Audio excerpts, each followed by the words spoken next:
کہ رسول کریم صلی اللہ علیہ وآلہ وسلم نے ارشاد فرمایا، اگر لوگوں کو پتہ چل جائے کہ رمضان میں کیا ہے تو وہ آرزو کریں کہ پورا سال ہی رمضان رہے۔ اتنی برکتیں اور اتنی رحمتیں اللہ نے اس مبارک مہینے کے دامن میں ڈال دی ہیں۔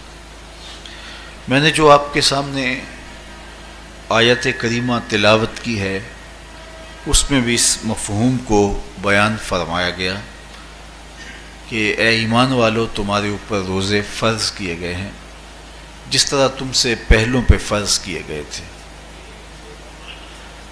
یا ایھا الذین آمنوا کتب علیکم الصیام کما کتب علی الذین من قبلکم۔ کیوں فرض کیے گئے؟ وجہ کیا ہے؟ لعلکم تتقون، تاکہ تم متقی بن جاؤ، تم پرہیزگار بن جاؤ۔ تو روزے کی فرضیت کا نتیجہ تقوی کا حاصل ہونا ہے، اتقاء کی دولت کا نصیب ہونا ہے۔ تو اس آیت کریمہ میں 3 چیزیں بیان کی گئی۔ سب سے پہلی، اے ایمان والو، تمہارے اوپر روزے فرض کیے گئے۔ پھر دوسری بات، جس طرح تمہارے سے پہلوں پہ فرض کیے گئے۔ اور تیسری بات، تاکہ تمہیں تقوی کا نور نصیب ہو، تمہیں اتقاء کی دولت نصیب ہو۔ تو ایک تو روزے کی فرضیت کا حکم دیا گیا، اور دوسرا یہ تسلی دی گئی کہ یہ بھوک اور پیاس کی شدت تمہیں ہی نہیں کاٹنا پڑے گی، تم سے قبل بھی لوگ یہ عبادت کرتے رہے ہیں اور وہ اس مشکل عبادت سے تقوی کو حاصل کرتے رہے ہیں، اور تمہیں بھی ہم اس راستے سے تقوی نصیب کرنا چاہتے ہیں۔ علامہ حقی علیہ رحمہ نے لکھا ہے کہ ملک تحمورث ثالث، یہ حضرت آدم علیہ السلام کی اولاد سے تیسرا بادشاہ گزرا ہے۔ اس کے زمانے میں قحط پڑ گیا تھا، تو اس نے اپنی قوم کو یہ حکم دیا کہ ایک وقت کا کھانا آپ کھا لیں اور ایک وقت کا کھانا بچائیں اور وہ قحط زدہ علاقوں میں بھیجیں۔ تو قوم نے اس حکم کو بصر و چشم قبول کیا اور ایک وقت کا فاقہ کاٹ کے اپنے ان بھائیوں کے لیے وہ کھانا بھیجتے جو قحط میں مبتلا تھے۔ قوم کی یہ ادا اللہ کو پسند آ گئی، اور وقت کے نبی پر وحی کی گئی کہ تمہارے اس عمل کو ہم عبادت قرار دیتے ہیں۔ تو حضرت آدم علیہ السلام کے بعد متصل ہی یہ عبادت فرض کی گئی، اور پھر جتنی بھی ملتیں، قومیں اور امتیں آئیں ان میں روزے کی تحسین کی گئی اور روزے کی تلقین کی گئی۔ پرانی جتنی بھی کتابیں ہیں، اناجیل ہیں، تورات ہے، اس میں روزہ داروں کی تعریف موجود ہے۔ اور حضور علیہ السلام جب اس دنیا پہ تشریف فرما ہوئے تو آقا کریم روزے کی فرضیت سے پہلے بھی روزے رکھتے تھے۔ ویسے روزہ سن 2 ہجری کو فرض ہوا ہے، شعبان المعظم کے مہینے میں، لیکن اس سے قبل بھی ایام 20 کے حضور روزے رکھتے تھے، اور اس کے علاوہ بھی مختلف ایام میں اللہ کے محبوب روزے رکھتے تھے۔ روزے کی فرضیت کے بعد حضور علیہ السلام کی زندگی میں کل 9 رمضان آئے ہیں، جس میں 7 29 کے تھے اور 2 30 کے تھے۔ یہ بات ذہن میں رکھیے گا کہ روزے 29 ہوں، ثواب پھر بھی 30 کا ہی دیا جاتا ہے۔ تو زیادہ تر جو رمضان المبارک کے مہینے ہوتے ہیں وہ 29 کے ہوتے ہیں، 30 کے کم ہوتے ہیں۔ حضور کی زندگی میں 9 میں سے 7 جو ہیں وہ 29 کے ہوئے ہیں اور 2 30 کے ہوئے ہیں، تو ثواب پورے 30 کا ہی ہے۔ بعض لوگوں کو زیادہ ہی مسئلہ ہوتا ہے، 29 ہو جائیں تو یہ اللہ کا کرم ہے کہ روزہ رکھنا بھی نہیں پڑا اور 30ویں کا ثواب بھی مل گیا، لیکن وہ شور مچا دیتے ہیں کہ یہ روزہ کھا گئے ہیں۔ میرا نہیں خیال کہ کسی کو اپنے ذمے اتنی بڑی امت کا بوجھ لینے کی پریشانی ہو اور وہ خام خواہ ایک روزے کے لیے پوری امت کا بوجھ اپنے کندھوں پہ ڈال لے. تو 29 روزے ہوں یا 30 ہوں، اللہ ثواب پورے 30 کا ہی عطا کرتا ہے. روزہ اللہ تعالیٰ جل شانہ کی رضا اور اس کی محبت کے حصول کا ذریعہ ہے، اور اس کا عملی نتیجہ جو اس آیت کریمہ میں بیان کیا گیا وہ تقوی ہے. لعلکم تتقون. روزہ اس لیے فرض کیا گیا کہ تمہیں تقوی نصیب ہو جائے، اتقاء کی دولت نصیب ہو. اب سوال یہ ہے، کیا تقوی بھوک اور پیاس سے حاصل ہوتا ہے؟ پیاس کاٹنے سے، بھوک کاٹنے سے کیا تقوی نصیب ہو جاتا ہے؟ صبح سے لے کر شام تک روزہ رکھنے کی تلقین کی گئی. یہاں ناروے میں اور مختلف ممالک کے اندر 20 گھنٹے کا روزہ ہے، اور ہمارے بھی یہاں 16-17 گھنٹے مسلسل شدت کی گرمی میں بھوک اور پیاس کاٹنا ہوتی ہے. تو اتنا طویل دورانیہ جو بھوک اور پیاس کاٹی ہے، اس کا مقصد رزق بچانا نہیں ہے، بلکہ وَيُزَادُ فِيهِ رِزْقُ الْمُؤْمِنِ. ماہ سیام میں مومن کا رزق بڑھ جاتا ہے. آپ اپنا بجٹ دیکھ لیجئے، باقی مہینوں کی نسبت ماہ سیام میں آپ کے اخراجات زیادہ ہوتے ہیں اور کشادگی ہوتی ہے. تو یہ کوئی خوراک بچاؤ مہم نہیں ہے، بلکہ رزق تو بڑھ جاتا ہے، لیکن اس کے باوجود 20 گھنٹے، 17 18 گھنٹے پیاس اور بھوک کاٹنا، اس کا کوئی مقصد ہے تو وہ مقصد قرآن نے بیان کیا کہ اس کے نتیجے میں تمہیں اتقاء کی دولت ملے گی، تمہیں تقوی کا نور نصیب ہوگا. سوال یہ کھڑا ہوا، کیا بھوک اور پیاس کاٹنے سے تقوی مل جاتا ہے؟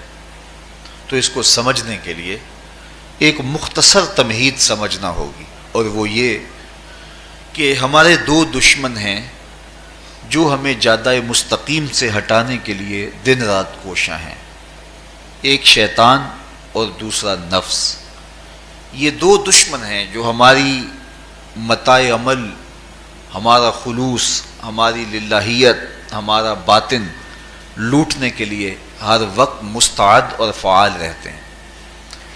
اب ان 2 دشمنوں سے ہمارے تنہا ناتواں وجود کا مقابلہ ہے، اور ان میں سے جو بڑا دشمن ہے وہ نفس ہے، کیونکہ شیطان نے جب انکار سجدہ کیا تو ہم تو یہ کہتے ہیں کہ ہمیں شیطان نے بہکا دیا، لیکن شیطان نے جب انکار سجدہ کیا اور خود بہک گیا تو اس وقت کوئی دوسرا شیطان تو نہیں تھا جس نے شیطان کو بہکایا، وہ نفس تھا جس نے شیطان کو شیطان بنایا. اس نے اندر سے کہا انا خیر منہ، میں بہتر ہوں. تو یہ انانیت جو تھی، انا خیر منہ، اس نے اس کو بہکایا. تو شیطان کو شیطان بنانے والا نفس ہے. تو نفس شیطان سے بھی بڑا دشمن ہے. ایک بزرگ تھے، وہ ساری زندگی اپنی زبان پہ انا کا لفظ نہیں آنے دیتے تھے. اس مفہوم کو بیان کرنا ہوتا تو وہ با الفاظ دیگر بیان کرتے. میں کا لفظ، انا کا لفظ وہ اپنی زبان پہ ساری زندگی انہوں نے جاری ہی نہیں ہونے دیا. کہتے تھے اس لفظ نے شیطان کا بیڑا غرق کر دیا، تو میں یہ لفظ زبان پہ آنے نہیں دوں گا. اچھا، بندے بھی بڑے عجیب ہوتے ہیں. کسی نے کہا لو ان کی زبان پہ یہ لفظ آتا کیوں نہیں، میں جاتا ہوں اور ان کی زبان پہ یہ لفظ آئے ہی آئے. چلے گئے. بزرگ تشریف فرما تھے، نماز کا وقت قریب ہو رہا تھا. حضرت ایک مسئلہ پوچھنے آیا ہوں. کہا پوچھیے. شیطان کو کس چیز نے برباد کیا؟ حضرت آپ تو بولیں گے کہ میں نے، آنا نے. تو کہوں گا جیسے بھی ہوا ان کے زبان پہ لفظ میں تو آ ہی گیا نا. تو وہ بزرگ بھی بڑے سیانے تھے، اس کی نیت کا کھوٹ سمجھ گئے. فرمانے لگے بیٹا نماز کا وقت ہو گیا ہے، نماز پڑھ لیتے ہیں پھر اس پہ بات ہوتی ہے. نماز ہوئی، سلام پھرا تو خود ہی فرمانے لگے کسی نے کہا تھا کہ شیطان کو کس چیز نے برباد کیا، جواب دینا چاہ رہا ہوں. کس نے پوچھا تھا؟ جھٹ کھڑا ہو گیا، میں نے. کہا اسی چیز نے اس کا بیڑا غرق کر دیا. تو جو نفس تھا وہ شیطان کو شیطان بنانے والا ہے. تو ہمارے ساتھ نفس بھی لگا ہوا ہے، ہمارے پیچھے شیطان بھی لگا ہوا ہے. شیطان بھی بڑا مکار دشمن ہے، چھوٹا دشمن یہ بھی نہیں ہے۔ یہ ہماری متاع عزیز کو، متاع ایمان کو، متاع عمل کو، متاع خلوص کو لوٹنے کے لیے دن رات مستعد اور فعال رہتا ہے۔ اللہ کے محبوب نے فرمایا الشیطان جاسم علی قلب ابن آدم فاذا ذکر اللہ خانس واذا غفل وسوس۔ شیطان اولاد آدم کے دل پہ قبضہ جما کے بیٹھ جاتا ہے، جب یہ اللہ کا ذکر کرتا ہے تو بھاگ جاتا ہے، اور جب یہ اللہ کے ذکر سے غافل ہوتا ہے تو یہ وسوسہ اندازی کرتا ہے۔ تو شیطان اولاد آدم کے دل پہ قبضہ جماتا ہے، اسے پتہ ہے کہ دل قابو میں آ گیا تو پورا بدن قابو میں آ گیا، چونکہ میرے اعضائے بدنیاں میرے دل کے تابع ہیں۔ موسم اچھا ہے، رت سہانی ہے، صحن چمن میں پھول کھلے ہیں، لیکن میرا دل نہیں چاہ رہا تو ٹانگیں جنبش ہی نہیں کریں گی، مرغن غذائیں سامنے پڑی ہیں اور آپ کا تقاضا ہے کہ جناب لے لیجئے، لیکن میرا جی نہیں چاہے گا تو ہاتھ جنبش نہیں کریں گے۔ آسمان ستاروں اور کہکشاؤں سے بھرا ہوا ہے، جی نہیں چاہے گا تو نظر نہیں اٹھے گی۔ آپ سماعتیں بچھائے بیٹھے تھے، جی نہیں چاہے گا زبان نہیں بولے گی۔ تو پورے آزاد دل کے تابع ہیں، اور اگر دل شیطان کے تابع ہو گیا، اس کے ہتھے چڑھ گیا، تو پھر اعضاء وہی کریں گے جو شیطان چاہے گا۔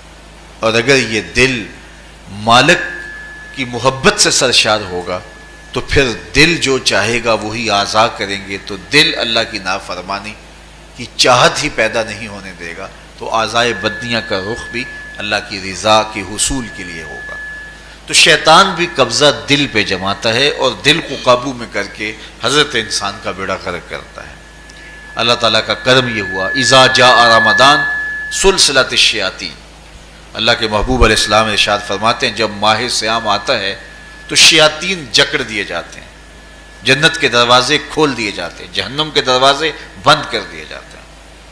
اب ہمارے دو دشمن تھے، ایک نفس اور دوسرا شیطان، دونوں کے مقابلے میں ناتواں اور کمزور جان کو مقابلے میں آنا پڑتا تھا، لیکن جب ماہ صیام آیا، یہ ماہ انور آیا، تو ہمارے دو دشمنوں میں سے ایک دشمن باندھ دیا گیا۔ اب ہمارا مقابلہ صرف ایک دشمن سے رہ گیا۔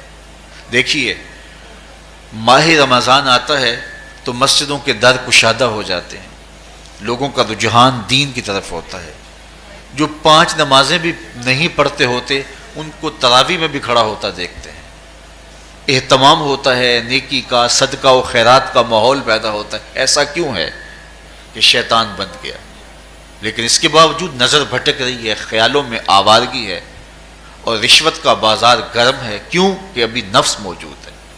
تو نیکی کا جو ماحول پیدا ہوا یہ شیطان کے بند جانے کی وجہ سے، اور برائی کا ماحول اب بھی موجود ہے یہ نفس کے موجود ہونے کی وجہ سے۔ تو ہمارے دو دشمن ہیں جو ہمیں جادہ مستقیم سے ہٹاتے ہیں، ایک شیطان اور دوسرا نفس۔ اب جب ماہ صیام آیا تو شیطان باندھ دیا گیا، اب ہمارا مقابلہ صرف نفس سے ہے، اور یہ نفس شیطان سے بھی بڑا دشمن ہے۔ شیطان کو شیطان بنانے والا نفس ہے، اور وہ ہمارے ساتھ جڑا ہوا ہے۔ ماہ صیام میں شیطان تو بند گیا لیکن نفس نہیں بندھا۔ اب ہمیں اپنے نفس کو کمزور کر کے اور اپنی فتح حاصل کرنی ہے اور تقوی کی منزل کو پانا ہے۔ اب شیطان تو اللہ نے باندھ دیا، اب نفس کو کیسے باندھیں؟ تو آئیے نفس کی بندش کیسے ہوگی یہ کسی ایکسپرٹ سے پوچھیں گے کہ یہ کیسے اس کو باندھیں گے، اس کو کیسے قابو میں کریں گے۔ تو کسی ایسے شخص سے پوچھیں جو اس شعبے کا ماہر ہو۔ تو علامہ اقبال کے مرشد ملا جلال الدین رومی علیہ رحمہ کہتے ہیں آؤ تمہیں میں ایک معالج کا پتہ دیتا ہوں جو تمہیں اس بیماری کا علاج بتائے گا اور اس کی بندش کے طریقے بتائے گا۔ شیخ رومی علیہ رحمہ فرماتے ہیں ہفت شہر عشق را اتار گشت ما ہنوز اندر خم یک پوچام۔ عشق کے 7 شہر شیخ فرید الدین اتار گھوم چکے ہیں، اور میرے جیسا شخص عشق کے پہلے شہر کی پہلی گلی کے کونے پہ کھڑا ہے۔ اب اندازہ کیے کہ جن کا پتہ حضرت ملا جلال الدین رومی دے رہے ہیں وہ کس بلند مرتبے پہ فائز المرام ہے۔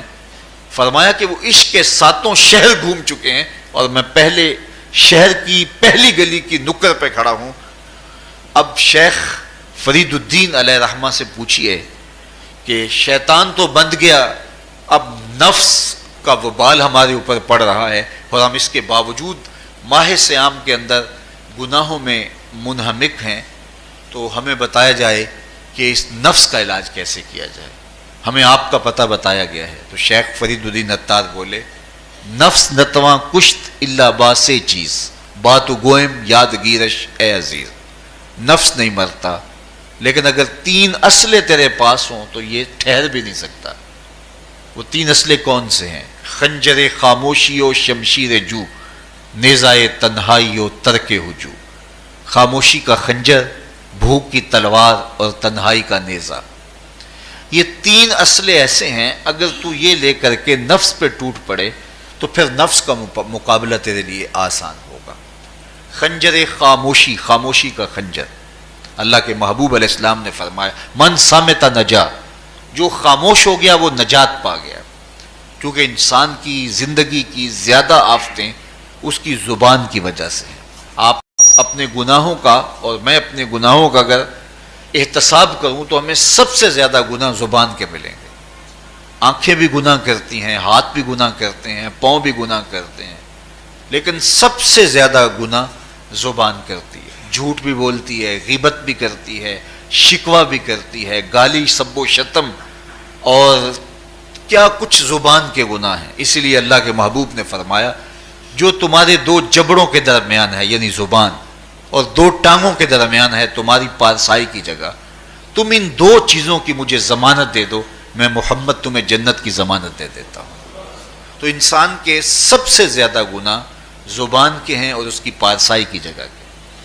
تو اس لیے میرے حضور نے فرمایا من صمت نجا، جو خاموش ہو گیا وہ نجات پا گیا۔ خنجر خاموشی، خاموشی کا خنجر نفس کشی کا ایک مؤثر ذریعہ ہے۔ اور دوسری بات وشمشیر جو، اور بھوک کی تلوار، تو بھوک سے نفس کا مقابلہ کیا جا سکتا ہے، بھوک کی تلوار سے نفس کا سر کاٹا جا سکتا ہے۔ اللہ کے محبوب کا فرمان سنیے، یا معاشر الشباب من استطاع منکم الباء فلیتزوج فإنہ اغض للبصر واحسن للفرج فمن لم یستطع فعلیہ بالصوم فإنہ لہ وجاء۔ اے جوانوں کے گروہ، تم میں سے اگر کوئی نکاح کرنے کی طاقت رکھتا ہے تو وہ دیر نہ کرے، فی الفور نکاح کر لے، یہ نظر کا اور پارسائی کا محافظ ہے۔ لیکن اگر تم میں سے کوئی نکاح کرنے کی فی الحال پوزیشن میں نہیں ہے تو وہ کثرت کے ساتھ روزے رکھے۔ روزے قاطع شہوات ہیں، تو بھوک سے نفس کو جو ہے وہ روکا جا سکتا ہے، اس کو لگام ڈالی جا سکتی ہے۔ تیسری بات نیزہ تنہائی، تنہائی کا نیزہ، تو فرمایا گیا کہ العافیت فی العزلہ، کہ تنہائی کے اندر ہی عافیت ہے۔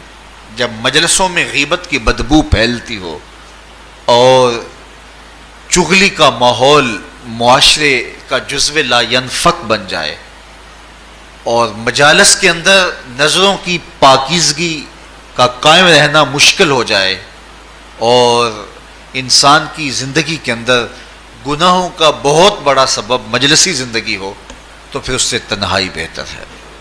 حضرت شاہ نقشبند بخاری فرماتے ہیں کہ فقیر کے لیے سب سے اچھی جگہ اللہ کا گھر مسجد ہے، یا کسی کامل صالح شخص کی صحبت ہے، اور یا پھر تنہائی ہے۔ چوتھی جگہ ہلاکت کے علاوہ اور کچھ نہیں ہے۔ ہمیں اپنے کاروبار میں، اپنے معاملات میں، اپنی ملازمتوں میں جانے کی تلقین کی گئی، تو وہاں یہ تلقین کی گئی کہ دیر سے جاؤ جلدی واپس آ جاؤ، اور مسجد میں جاتے ہوئے تلقین کی گئی کہ جلدی جاؤ اور دیر سے واپس آؤ۔ لیکن ہم مسجد کے دروازوں پہ جب دور موجود میں رش دیکھتے ہیں کہ لوگ بہت جلدی نکلنا چاہتے ہیں، حتیٰ کہ کندھوں سے کندھے ٹکرا رہے ہوتے ہیں کہ جلدی سے باہر نکل جائیں، حالانکہ وہ عافیت کی جگہ ہے، 2 منٹ زیادہ بھی ہو جائیں تو کوئی حرج نہیں ہے۔ اور ایسے لوگوں کو بھی نکلنے میں جلدی کرتے ہوئے دیکھا ہے کہ لگتا تو یہ تھا کہ شاید یہ انہوں نے کسی ضروری کام پہ جانا ہے، لیکن باہر نکل کے بازار میں پھٹے پہ بیٹھے تھے اور مسجد سے نکلنے کی جلدی بہت تھی۔ تو مسجد میں جلدی جاؤ اور دیر سے واپس آؤ، اور بازار میں دیر سے جاؤ اور جلدی واپس آؤ، لیکن ہمارے رویے اس کے برعکس ہو گئے۔ تو تنہائی میں عافیت ہے، خاموشی میں عافیت ہے، اور بھوک میں عافیت ہے۔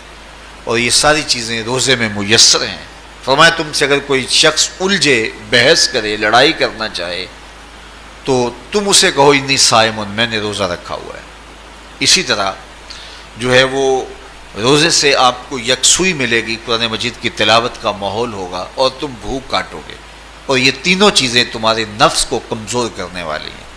شیطان بند گیا، نفس کمزور ہو گیا، اور جب نفس کمزور ہو گیا، کمزور ہوتا ہے، یہ نفس مرتا نہیں ہے۔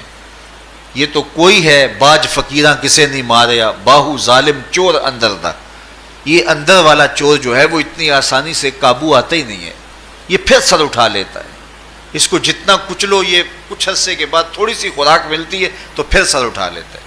حضرت بایزید بستامی کہتے ہیں میں نے اپنے نفس کو ایک دن کہا کہ میں تجھے خوراک بھی نہیں دیتا اور تو پھر بھی موٹا تازہ ہے، تو میرے نفس نے مجھے کہا کہ اے بایزید، جب تم بازار سے گزرتے ہو تو لوگ انگلیاں اٹھا اٹھا کہتے ہیں یہ بایزید جا رہا ہے، یہ بایزید جا رہا ہے، تو مجھے میری غذا اور خوراک اس سے مل جاتی ہے۔ تو یہ خوراک ہوتی ہے نفس کی۔ تو نفس بہت ظالم ہے اور ساری زندگی اس سے لڑتے ہوئے گزرتی ہے۔ وہ کسی نے کہا تھا نا، تمام عمر طوفان سے کھیلتے گزری، نیا کے ڈوبنے کا ڈر بھی رہا۔ تو یہ ساری زندگی اس طرح ٹکراتے ہوئے سے گزرتی، لیکن جب کمزور ہو جائے تو پھر یہ شیطان کو جو ہے وہ موقع نہیں دیتا ہے۔ لیکن اگر نفس اگر ماہ سیام میں ہمارا کمزور نہ ہوا، صرف ہم نے بھوک ہی کاٹی اور باقی اپنے معمولات وہی رکھے، تو میرے حضور نے فرمایا جس نے جھوٹ اور برے کام نہیں چھوڑے اور جھوٹے کام ترک نہیں کیے، اس کے بھوکا اور پیاسا رہنے کی اللہ کو کوئی ضرورت نہیں ہے۔ روزہ تو ایک مشق تھی، یہ تو باطن کی تطہیر کا ایک ذریعہ تھا، یہ تو من کی تہذیب کا ایک ذریعہ تھا، یہ تو نفس کی شر سے اپنے آپ کو بچانے اور شیطان کے مکر و فریب سے بچانے کا ایک ذریعہ تھا۔ دیکھیے شیطان بند جاتا ہے ماہ سیام میں، حدیث واضح ہے، لیکن نفس موجود رہتا ہے۔ اگر نفس کمزور ہو گیا تو شیطان چھٹ کے بھی کچھ نہیں کرے گا، کیونکہ شیطان باہر کا دشمن ہے، نفس اندر کا دشمن ہے۔ جب تک اندر والا دشمن ساتھ نہیں دیتا، باہر والا دشمن کچھ نہیں کر سکتا۔ ہمارے دیہاتوں میں چوری ہو جائے تو بوڑھے بزرگ سر جوڑ کے بیٹھ جاتے ہیں کہ چور کہاں سے آیا، کیسے آیا، تو ایک نقطے پہ سارے متفق ہوتے ہیں کہ اندر کا کوئی بھیدی ضرور موجود ہے۔ اگر اندر کا کوئی بھیدی موجود نہیں ہے تو چور باہر سے آ کے حملہ آور ہو ہی نہیں سکتا ہے۔ تو شیطان باہر کا چور ہے، نفس اندر کا بھیدی ہے، اور اگر یہ اندر والا باہر والے کا ساتھ نہ دے تو شیطان انسان پر حملہ آور ہو ہی نہیں سکتا۔ اس لیے اس کو قابو کر لیں، اس کو رام کر لیں، تاکہ شیطان چھٹنے کے باوجود بھی جو ہے وہ ہمارے اوپر حملہ آور نہ ہو سکے۔ ورنہ وہ تو پیچ و تاب کھا رہا ہے کہ یہ جو تم نمازیں پڑھتے ہو، سروں پہ ٹوپیاں تم نے پہنی ہیں اور بڑے شریف بن کے مسجد میں جا رہے ہو، ذرا چھٹ لوں، عید کے دن ہی جو ہے وہ تمہارا سارا کیا دھرا برباد نہ کیا تو مجھے شیطان نہ کہنا۔ تو وہ سب کچھ برباد کر دیتا ہے اگر ہمارے نفس کی تہذیب نہیں ہوتی۔ تو یہ اللہ نے ایک ہمیں موقع دیا ہے، پورا ایک مہینہ ہے، ایک ورکشاپ ہے باطن کی تطہیر کے لیے اور ایک اندر کی پاکیزگی کے لیے ہمیں ایک موقع فراہم کیا گیا ہے، اور اس سے ہم بھرپور فائدہ حاصل کریں۔ قرآن مجید کی کثرت کے ساتھ تلاوت، صلاۃ التراویح میں شمولیت اور خاموشی کا اختیار کرنا، اور جو ہے وہ اللہ کے ذکر فکر کی طرف متوجہ رہنا اور بھوک کاٹنا، اس کا عملی نتیجہ یہ ہوگا کہ اتقاء کی دولت نصیب ہوگی۔ دیکھیے ماہ سیام میں ہمیں ان کاموں سے بھی روک دیا گیا جو کہ کام جائز تھے، کھانا پینا اور جو ہے وہ اپنی منکوحہ سے جنسی تعلق، یہ تو وہ امور تھے کہ جو جائز تھے، مشروع تھے، لیکن اوقات روزہ میں ان جائز کاموں سے بھی ہمیں روک دیا گیا۔ اس فلسفے کو ہمیں سمجھنا ہوگا کہ جو کام شریعت میں جائز تھے، مشروع تھے، روزہ ان سے بھی رک جانے کا نام ہے، اور جو چیزیں شریعت میں جائز ہی نہیں ہیں، جھوٹ بولنا ہے، غیبت کرنا ہے، بد نگاہی ہے اور دیگر برے اعمال ہیں، تو یہ چیزیں تو روزہ نہ بھی ہو پھر بھی ناجائز ہیں۔ تو جو چیزیں جائز تھی روزے میں ان سے بھی منع کر دیا گیا، اور جو چیزیں ناجائز ہیں تو اگر کوئی شخص ان چیزوں سے نہیں رکتا تو پھر اس نے روزہ کیا رکھا۔ ایک بندہ بھوک کاٹتا ہے لیکن جھوٹ بولتا ہے، ایک بندہ پیاس کاٹتا ہے لیکن غیبت کرتا ہے، ایک بندہ صبح سے شام تک نہ کچھ کھاتا ہے نہ کچھ پیتا ہے لیکن رشوت لیتا ہے، پھر مجھے بتائیے اس نے روزہ کیا رکھا؟